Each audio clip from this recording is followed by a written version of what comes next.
आप देख रहे हैं जी के जॉब एग्ज़ाम यूट्यूब चैनल। तो चलिए शुरू करते हैं आज का सेशन को। तो वीडियो में आपको 40 महत्वपूर्ण प्रश्न बताने वाला हूं। तो चलिए शुरू करते हैं आज का सेशन को। तो आज का पहला प्रश्न है, दुनिया का सबसे ऊंचा ज्वालामुखी पर्वत कोटोपैक्सी स्थित है। दुनिया का सबसे ऊंचा ज्वालामुखी पर्वत कोटोपैक्सी जो है कहाँ स्थित है। अगर आपको इसका आंसर पता हो तो कमेंट बॉक्स में अपना उत्तर जरूर बताइएगा। सही आंसर हो जाएगा ऑप्शन नंबर सी, इक्वाडोर में स्थित है दुनिया का सबसे ऊंचा ज्वालामुखी पर्वत कोटोपैक्सी। तो यहाँ से आपका दो प्रश्न कवर हो रहे हैं। एक तो ये कि दुनिया का सबसे ऊंचा ज्वालामुखी पर्वत कौन सा है, तो कोटोपैक्सी, और ये कहाँ स्थित है, तो इक्वाडोर में स्थित है। चलिए देखते हैं आज का अगला प्रश्न को। आज का 2 नंबर प्रश्न है, जनसंख्या की दृष्टि से सबसे बड़ा महाद्वीप कौन सा है। जनसंख्या की दृष्टि से सबसे बड़ा महाद्वीप निम्नलिखित में से कौन सा है। तो एशिया महाद्वीप जो है जनसंख्या की दृष्टि से सबसे बड़ा महाद्वीप है। तो इसका सही उत्तर हो जाएगा ऑप्शन नंबर बी, इसका राइट आंसर हो जाएगा। चलिए देखते हैं आज का अगला प्रश्न को। आज का 3 नंबर प्रश्न है, कौन सा राज्य अधिकतम राज्यों के साथ अपनी सीमाएं साझा करता है। निम्नलिखित में से कौन सा राज्य अधिकतम राज्यों के साथ अपनी सीमाएं साझा करता है। तो इसका राइट आंसर होगा option number D, Uttar Pradesh. जी हाँ, भारत का उत्तर प्रदेश राज्य अधिकतम राज्यों के साथ अपनी सीमा साझा करता है। और उत्तर प्रदेश की राजधानी कहाँ है, तो लखनऊ। और लखनऊ जो है कौन सी नदी के तट पर स्थित है, तो गोमती नदी के तट पर स्थित है। चलिए बढ़ते हैं अगले प्रश्न की ओर। बात करें आज का 4 नंबर प्रश्न का, तो फेमिना मिस इंडिया का खिताब 2023 किसने जीता है। फेमिना मिस इंडिया का खिताब 2023 किसने जीता है। सही उत्तर होगा ऑप्शन नंबर ए, नंदिनी गुप्ता ने मिस इंडिया का खिताब 2023 जीता है। और वहीं बात करें आज का 5 नंबर प्रश्न का, तो हरित क्रांति से अभिप्राय किससे है। हरित क्रांति से अभिप्राय निम्नलिखित में से किससे है। तो इसका राइट आंसर होगा ऑप्शन नंबर सी, उच्च उपज की किस्म का कार्यक्रम से हरित क्रांति से अभिप्राय।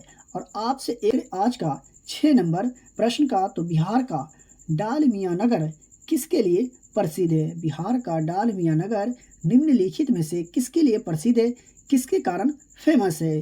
तो इसका राइट आंसर हो जाएगा ऑप्शन नंबर बी, सीमेंट के लिए फेमस है बिहार का डालमिया नगर। तो प्रिय विद्यार्थीगण, आप यहाँ तक आ गए, इसका मतलब आपको आज का क्लास का वीडियो पसंद आ रहा है। तो प्लीज़ वीडियो को लाइक कर दीजिए, और चैनल पर पहली बार आए या हमारा वीडियो आप तक पहली बार पहुँचा है तो चैनल को सब्सक्राइब करके बेल आइकन को प्रेस कर लीजिए। और ज़्यादा से ज़्यादा इस वीडियो को अपने दोस्तों और रिलेटिव में भी शेयर ज़रूर करिए जो लोग बिहार एसएससी 2023 एग्ज़ाम की तैयारी कर रहे हैं। चलिए बढ़ते हैं अगले प्रश्न की ओर। बात करें आज का 7 नंबर प्रश्न का, तो फीफा विश्व कप 2026 कहाँ आयोजित किया जाएगा। फीफा विश्व कप 2026 कहाँ आयोजित किया जाएगा। तो इसका राइट आंसर होगा option number C, America, Canada और मैक्सिको में आयोजित किया जाएगा फीफा विश्व कप 2026। तो आप याद रखें। चलिए बात करें आज का 8 नंबर प्रश्न का, तो पैराशूट बनाने के लिए प्रयुक्त एक बहुलक पदार्थ है। पैराशूट बनाने के लिए प्रयुक्त एक बहुलक पदार्थ निम्नलिखित में से कौन सा है, ये आपको पहचान करके बताना है। तो सही उत्तर हो जाएगा ऑप्शन नंबर डी। जी हाँ, टेरिलीन जो है पैराशूट बनाने के लिए प्रयुक्त एक बहुलक पदार्थ है। और बात करें आज का 9 नंबर प्रश्न का, तो इनमें कौन भारत के पूर्वी तट पर स्थित बड़ा बंदरगाह है। जी हाँ, इनमें कौन भारत के पूर्वी तट पर स्थित बड़ा बंदरगाह है। तो इसका राइट आंसर होगा ऑप्शन नंबर बी, विशाखापट्टनम जो है भारत के पूर्वी तट पर स्थित बड़ा बंदरगाह है। और बात करें आज का 10 नंबर प्रश्न का, तो किस फसल के उत्पादन में उत्तर प्रदेश प्रथम स्थान पर है। निम्नलिखित में से किस फसल के उत्पादन में उत्तर प्रदेश का प्रथम स्थान प्राप्त है। तो इसका सही आंसर होगा ऑप्शन नंबर डी, ए और बी दोनों। जी हाँ, आलू और जौ के उत्पादन में उत्तर प्रदेश को भारत में प्रथम स्थान प्राप्त है। तो ये आप याद रखें, नोट करते हुए चले। और बात करें आज का 11 नंबर प्रश्न का, तो निम्नलिखित में से कौन सा राज्य नेपाल के साथ अपनी सीमा साझा नहीं रखता है। जी हाँ, निम्नलिखित में से कौन सा राज्य नेपाल के साथ अपनी सीमा साझा नहीं रखता है, नहीं करता है? तो इसका राइट आंसर होगा option number B, Himachal Pradesh. जी हाँ, हिमाचल प्रदेश अपनी सीमा नेपाल के साथ साझा नहीं करता है। और वहीं बात करें उत्तर प्रदेश का, उत्तराखंड और बिहार का, तो ये तीनों राज्य नेपाल के साथ अपनी सीमा साझा करता है। और नेपाल जो है बिहार के किस दिशा में स्थित है, ये भी प्रश्न एग्जाम में पूछा जाता है। तो उत्तर की दिशा में स्थित है, तो आप इसे याद रखते हुए चले। और बात करें आज का 12 नंबर प्रश्न का, तो निम्नलिखित में से किसे बंगाल में मुस्लिम पुनर्जागरण के पिता के रूप में जाना जाता है? निम्नलिखित में से किसे बंगाल में मुस्लिम पुनर्जागरण के पिता के रूप में जाना जाता है? तो इसका राइट आंसर हो जाएगा ऑप्शन नंबर सी, नवाब अब्दुल लतीफ़ खान को बंगाल में मुस्लिम पुनर्जागरण के पिता के रूप में जाना जाता है। और वहीं बात करें आज का अगला प्रश्न का, तो 13 नंबर प्रश्न क्या कहता है कि भारत का संविधान बजट को डैश के रूप में संदर्भित करता है? भारत का संविधान बजट को डैश के रूप में संदर्भित करता है, यानी निम्नलिखित में से कौन से रूप में? तो इसका राइट आंसर होगा ऑप्शन नंबर ए, वार्षिक वितरण के रूप में संदर्भित करता है भारत का संविधान बजट को। और अनुच्छेद 112 में बजट के प्रावधानों का उल्लेख किया गया है, तो ये आप जरूर याद रखें। अनुच्छेद से संबंधित प्रश्न आपको एग्जाम में देखने को जरूर मिलेंगे। और बात करें आज का 14 नंबर प्रश्न का, तो महालवारी व्यवस्था का विचार किसने दिया था? महालवारी व्यवस्था का विचार निम्नलिखित में से किसने दिया था? तो इसका राइट आंसर होगा ऑप्शन नंबर ए, हॉल्ट मैकेंजी ने महालवारी व्यवस्था का विचार दिया था। और बात कर ले आज का 15 नंबर प्रश्न का, तो शांतिपूर्ण प्रतिरोध का सिद्धांत किसने प्रतिपादित किया था? शांतिपूर्ण प्रतिरोध का सिद्धांत किसने प्रतिपादित किया था? तो इसका राइट आंसर की अगर बात किया जाए तो ऑप्शन नंबर बी सही उत्तर हो जाएगा, अरविंद घोष। जी हाँ, अरविंद घोष ने शांतिपूर्ण प्रतिरोध का सिद्धांत का प्रतिपादित किया था। और बात करें आज का 16 नंबर प्रश्न का, तो ध्वनि की तीव्रता किसके द्वारा मापी जाती है? ध्वनि की तीव्रता निम्नलिखित में से किसके द्वारा मापी जाती है? आई होप कि आपको इस प्रश्न का आंसर पहले से जरूर याद होगा, नहीं याद है तो आप याद रखिएगा। सही आंसर हो जाएगा ऑप्शन नंबर ए, डेसिबल। जी हाँ, ध्वनि की तीव्रता किसके द्वारा मापी जाती है? डेसिबल के द्वारा। आपसे प्रश्न बात करें आज का 17 नंबर प्रश्न का, तो गुरुत्वाकर्षण नियम किसने दिया? गुरुत्वाकर्षण का नियम निम्नलिखित में से किसने दिया था? तो इसका सही उत्तर हो जाएगा option number D, Isaac Newton ने गुरुत्वाकर्षण का नियम दिया था।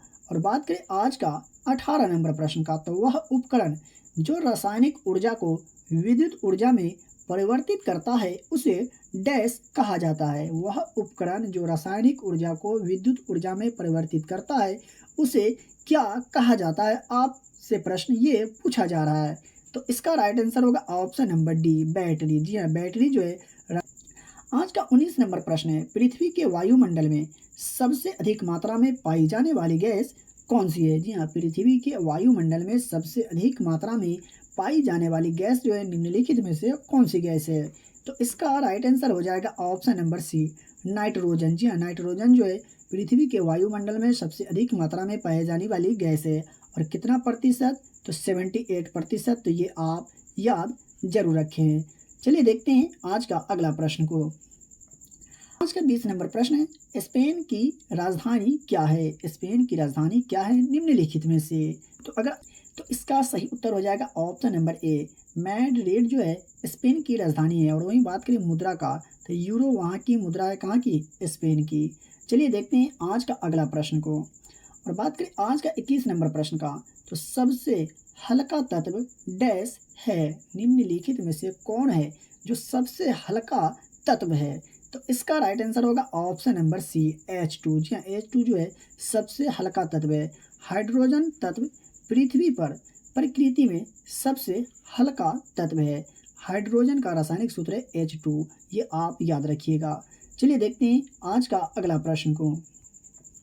आज का 22 नंबर प्रश्न है, नाटो का मुख्यालय कहाँ स्थित है? जी हाँ, नाटो का जो मुख्यालय है निम्नलिखित में से कहाँ स्थित है? तो अगर आपने चुना है ऑप्शन नंबर डी तो बिल्कुल सही आंसर है, ब्रसेल्स में नाटो का मुख्यालय।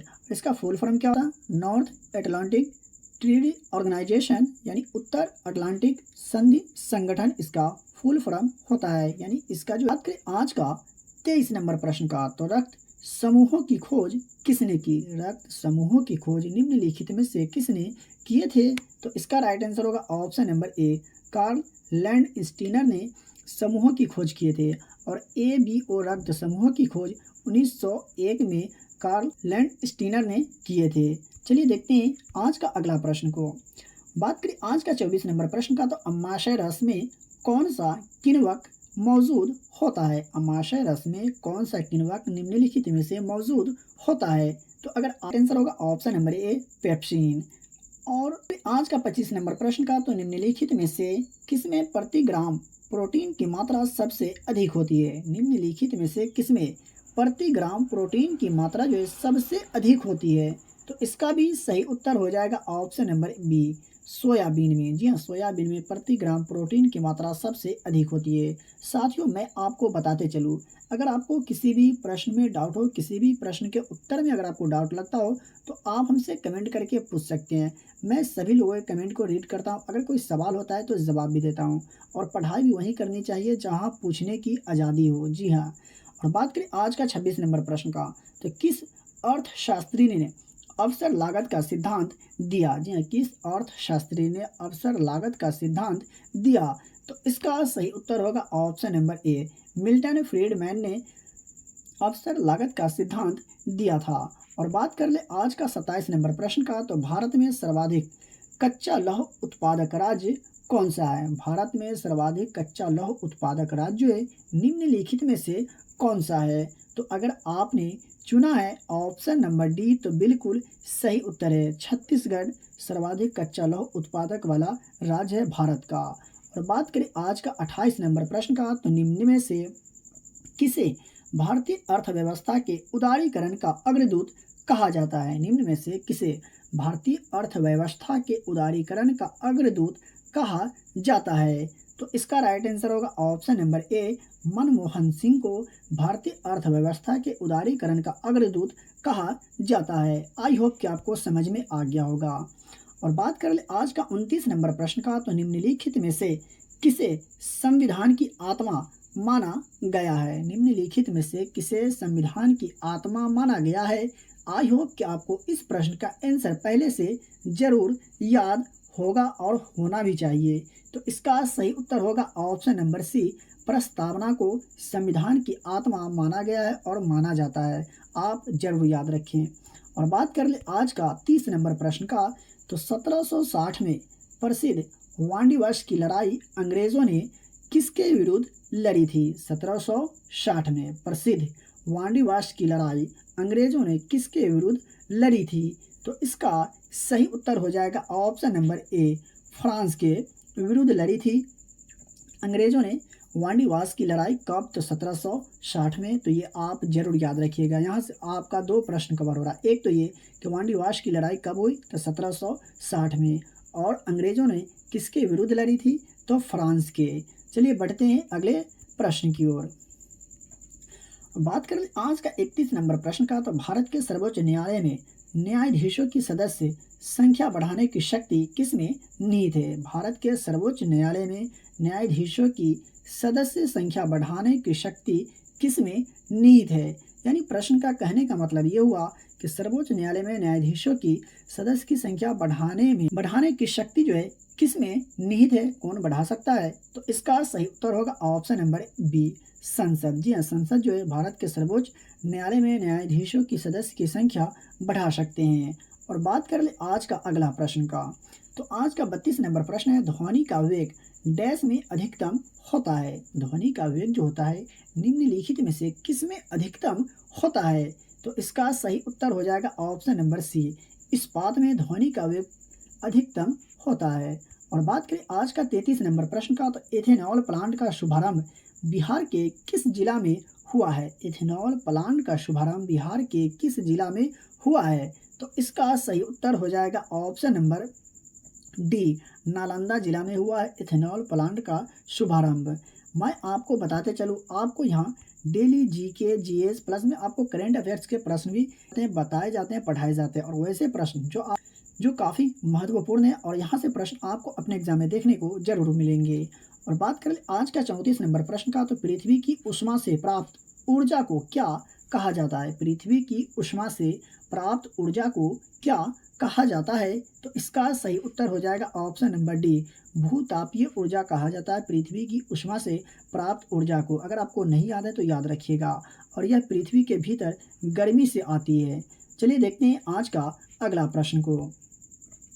और बात करें आज का 35 नंबर प्रश्न का, तो पके हुए केले में कौन सा अम्ल मौजूद होता है? पके हुए केले में निम्नलिखित में से कौन सा अम्ल मौजूद होता है? सही उत्तर हो जाएगा ऑप्शन नंबर बी, मैलिक अम्ल मौजूद होता है पके हुए केले में। और बात करें आज का 36 नंबर प्रश्न का, तो इनमें से कौन सा अंग मानव उत्सर्जन तंत्र का हिस्सा नहीं है? जी हाँ, निम्नलिखित में से कौन सा अंग मानव उत्सर्जन तंत्र का हिस्सा नहीं है? तो अगर आपने चुना है ऑप्शन नंबर बी, तो बिल्कुल सही उत्तर है। अग्नाशय जो है मानव उत्सर्जन तंत्र का हिस्सा नहीं है और मनुष्यों में वृक्क उत्सर्जन तंत्र के मुख्य अंगों में से एक है। चलिए देखते हैं आज का अगला प्रश्न को। और बात करें 37 नंबर प्रश्न का, तो सूर्य के प्रकाश में कितने रंग होते हैं? सूर्य के प्रकाश में कितने रंग होते हैं? तो इसका सही उत्तर होगा ऑप्शन नंबर डी, 7 रंग होते हैं सूर्य के प्रकाश में। कौन कौन? बैंगनी, इंडिगो, नीला, हरा, नारंगी और लाल। और इन सभी रंगों से मिलकर के बनता है सफ़ेद। तो टोटल कितना हो गया? 7। तो आपको बिल्कुल भी कन्फ्यूज़ नहीं होना है। आप तो कहेंगे सर यहाँ तो आप तो 6 ही रंग का नाम लिखे। जी हाँ, और इन सभी से मिलकर के क्या बना? सफ़ेद रंग। तो कितने हो गए? 7। तो ये आप याद रखिएगा। चलिए देखते हैं अगले प्रश्न को। और बात करें 38 नंबर प्रश्न का, तो मनुष्य के हाथ में कितनी हड्डियां होती है? जी हाँ, मनुष्य के हाथ में कितनी हड्डियां होती है? तो इसका राइट आंसर की अगर बात करें तो ऑप्शन नंबर सी सही उत्तर हो जाएगा 27। जी हाँ, मनुष्य के हाथ में कितनी हड्डियां होती हैं? 27। और मानव हाथ 27 हड्डियों से बना है। चलिए आज का अगले प्रश्न की ओर आपको लेकर के चलते हैं। तो आज का 39 नंबर प्रश्न है, भीम बांध वन्यजीव अभयारण्य किस राज्य में है? जी हाँ, भीम बांध वन्यजीव अभयारण्य कौन से राज्य में स्थित है? तो इसका सही उत्तर होगा ऑप्शन नंबर ए, बिहार राज्य में स्थित है भीम बांध वन्यजीव अभयारण्य। तो आपसे जिला का नाम भी पूछा जा सकता है कि भीम बांध वन्यजीव अभयारण्य बिहार के किस जिला में है? तो कैमूर जिला में। ये भी आप याद रखिएगा। और बात कर ले आज का 40 नंबर प्रश्न का, तो झारखंड बनाने के लिए बिहार को किस वर्ष विभाजित किया गया? जी हाँ, झारखंड को राज्य बनाने के लिए बिहार को किस वर्ष विभाजित किया गया था? तो इसका सही उत्तर की अगर बात किया जाए तो ऑप्शन नंबर ए राइट आंसर हो जाएगा 2000 में। झारखंड को राज्य बनाने के लिए बिहार को किस वर्ष विभाजित किया? 2000 में, यानी 15 नवंबर 2000 को झारखंड राज्य का गठन हुआ। ये आप याद रखिएगा। एक प्रश्न ये भी पूछा जा सकता है कि बिहार के किस दिशा में झारखंड राज्य है? तो दक्षिण की दिशा में। तो चलिए मिलते फिर से एक नए वीडियो में, लेकिन उससे पहले अगर आप अभी तक वीडियो को लाइक नहीं किए तो प्लीज़ वीडियो को लाइक करके चैनल को सब्सक्राइब करें और बेल आइकन को प्रेस करें। और ज़्यादा से ज़्यादा हो सके तो अपने दोस्तों और रिलेटिव में भी शेयर जरूर करें जो लोग बिहार एसएससी 2023 एग्जाम की तैयारी कर रहे हैं। इसका पीडीएफ अगर आप लेना चाहते हैं तो वीडियो के डिस्क्रिप्शन में दिए गए टेलीग्राम चैनल लिंक से ज्वाइन करें और डेली के वीडियो का फ्री में पीडीएफ बहुत ही आसानी से प्राप्त करें। तो चलिए मिलते हैं फिर से एक नए वीडियो में।